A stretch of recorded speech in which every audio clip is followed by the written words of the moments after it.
air around Bloody Bridge always seemed heavier after dusk. Locals whispered tales of shadows that moved when no one was looking, and faint voices calling out from the darkness.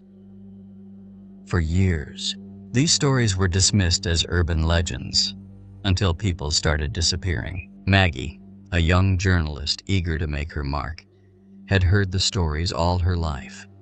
Tonight, she stood at the edge of the bridge, her camera slung around her neck, recording the faint hum of the nearby creek. It was quiet. Too quiet.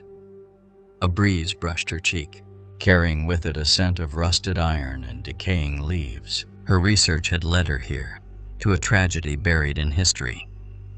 In the mid-1800s, two young lovers, Eliza and Nathan, had met a grim fate on this very bridge. Accused of infidelity, Nathan had been confronted by Eliza's furious suitor. The confrontation escalated, and in a fit of jealous rage, Nathan was struck down, his blood staining the bridge. Eliza, distraught and blamed for Nathan's death, had thrown herself into the icy waters below. Neither of their bodies was ever recovered. Maggie's fingers grazed the bridge's splintered wood as she walked its length. Her flashlight flickered, casting erratic shadows.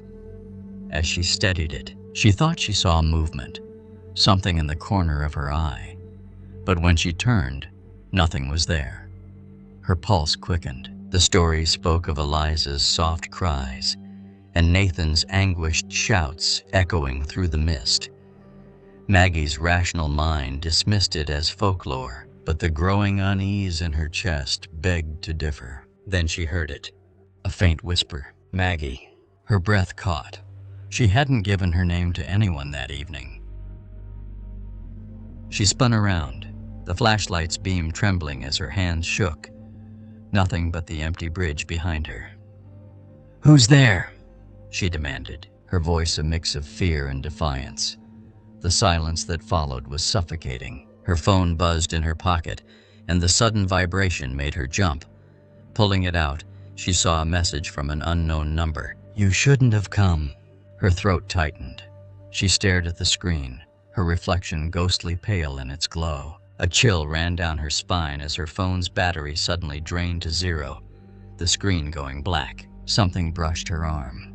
She turned sharply, her flashlight catching a fleeting glimpse of a figure at the far end of the bridge. It was a man, tall and gaunt, his clothes soaked as if he'd just stepped out of the river. He didn't move, just stood there, staring. "Maggie." The voice came again, soft and broken, but this time it was right behind her. She whirled around, heart pounding, to find no one there. When she turned back to the figure, he was gone. The air felt thicker now, like it was pressing down on her chest. Her legs trembled as she stumbled backward, the sound of her breathing loud and uneven. But then she noticed something new. The faint imprint of footsteps on the bridge, water pooling where they'd been. They were moving toward her. The footsteps stopped mere inches from Maggie. The air grew colder, and she swore she could hear the faint sound of water dripping, even though the bridge itself was dry. She gripped her flashlight like a lifeline, its beam darting nervously across the bridge. "Stay calm," she whispered to herself, though her voice betrayed the tremor of fear swelling in her chest. A creak echoed behind her, like the sound of old wood bending under unseen weight. Slowly, she turned her head.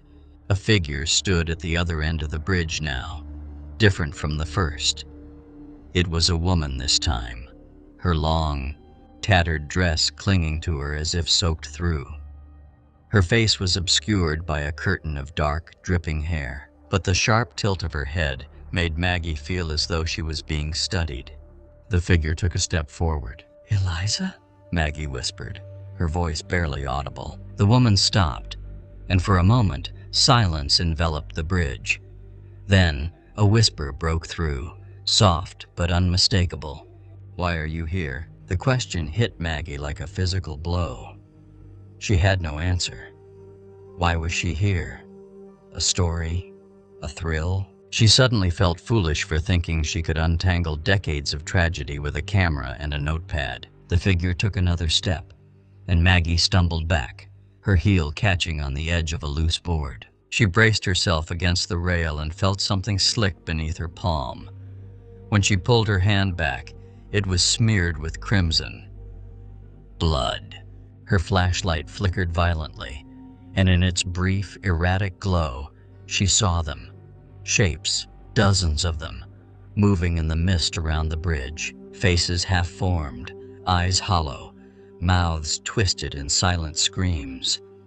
They surrounded her, closing in like shadows devouring the light. The bridge seemed to stretch infinitely now, the far end swallowed by darkness. Maggie's chest heaved as panic clawed at her throat. She stumbled forward, her legs trembling with each step. She wasn't sure if she was running toward safety or deeper into the nightmare, but she had no choice but to move. The whispers grew louder, overlapping into a cacophony of sorrow and anger. She caught fragments of words: betrayed, drowned, justice. Her mind raced to piece them together, but the growing sense of dread made it impossible to focus. Then she saw him again, the man from before. Nathan. He was standing in the center of the bridge, his face pale and his eyes dark as voids. His lips moved, but no sound came out. Maggie froze, unable to look away as his hand rose, pointing toward her. "You brought them here," he said, his voice low and accusing, as if spoken directly into her mind. Maggie's pulse thundered in her ears. "Brought who?" she managed to choke out, but Nathan didn't answer. Instead, his form began to distort, his edges blurring like ink dissolving in water. The whispers around her turned to screams, and the shapes in the mist surged forward, their features grotesque and contorted with rage. Maggie ran. Her flashlight's beam danced wildly as she sprinted toward the end of the bridge, her breath ragged and her heart pounding. But no matter how far she ran, the bridge seemed endless, stretching on and on. She stumbled to her knees, her palms scraping against the splintered wood. The whispers closed in, and for the first time, she felt them. Cold, clammy hands grasping at her arms, her shoulders, her neck. Maggie screamed as the icy grip tightened around her neck, dragging her back toward the center of the bridge. The air was thick, suffocating, and the world around her seemed to blur, the whispers turning into a deafening roar. She clawed at the unseen hands, her nails scraping against nothing but air. Suddenly, the hands released her, and she collapsed onto the wooden planks, gasping for breath. Her flashlight had rolled away, its beam illuminating the edge of the bridge where the water below churned unnaturally, dark and violent. "Why are you still here?" The voice was sharper this time, and when Maggie looked up, Eliza stood before her, her face now visible. It was eerily beautiful yet broken, her eyes hollow and her skin unnaturally pale. Streams of water dripped from her tangled hair, pooling at her feet. I wanted to tell your story," Maggie stammered, her voice trembling.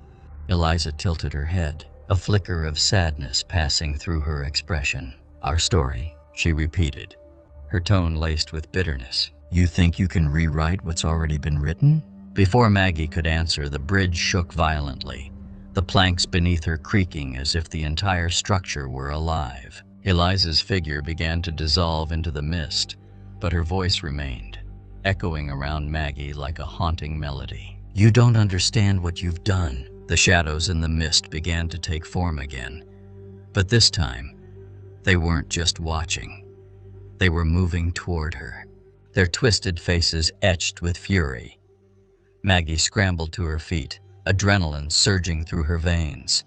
She reached for her flashlight, but it was too far, its beam flickering weakly as the bridge grew darker. One of the figures lunged at her, its hand brushing her shoulder, sending a wave of icy pain through her body.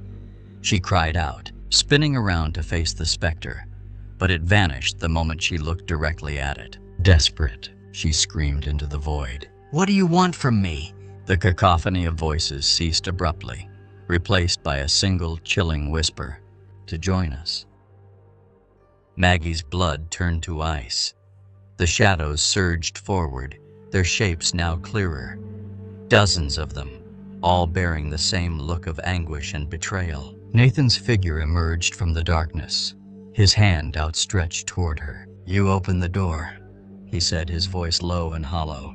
I didn't mean to, Maggie pleaded, backing away. I just wanted to help. But Nathan's expression didn't change. You can't help us. Not anymore. The bridge shuddered violently, and cracks began to form in the wood beneath her feet. The water below churned louder, a dark vortex forming in its depths. Maggie's heart raced as she realized the bridge was collapsing, pulling her and the spirits into the void. She turned and ran, but the planks crumbled beneath her. With one final scream, she fell, the icy water swallowing her whole.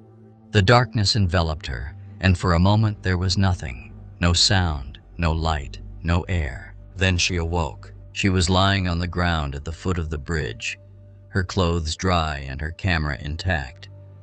The night was still, the mist gone, and the bridge stood as it always had, silent and unmoving. Shaking, Maggie got to her feet and checked her camera.